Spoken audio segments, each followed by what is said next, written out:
Social media platform খুব ভালো জায়গা, সেখানে সবাই এসে ভিডিও বানাতে পারবে। কারণ নিজের মোবাইল, নিজের নেট খরচ, হ্যাঁ, নিজের পরিশ্রম, নিজের বুদ্ধি, যার যেটা কন্টেন্ট সে সেরকমভাবে কাজ করার অধিকার আছে।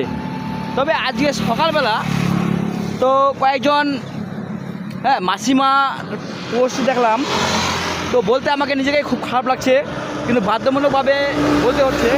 তো এত নোংরামি, এত খারাপ ড্রেস পরে ভিডিওটি করছে, তো নিজেকে এতটাই খারাপ লাগলো, তো বলার ভাষা পাচ্ছি না।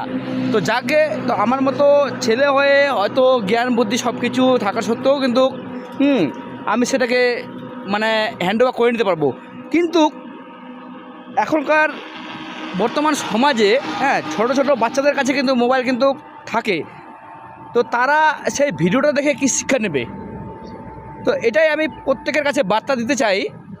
যারা যারা এইসব ভিডিও করছো, প্লিজ অনুরোধ, আমার তরফ থেকে আপনাদের কাছে হাত জোর করে বলছি যে আপনারা এইসব ভিডিও বন্ধ করুন।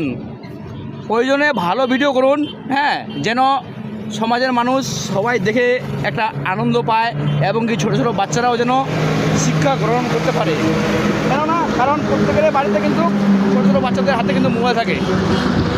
তো ভালো থাকবে প্রত্যেকে, এই ভিডিওটি শেয়ার করে প্রত্যেকে দেখার সুযোগ করে দেবে।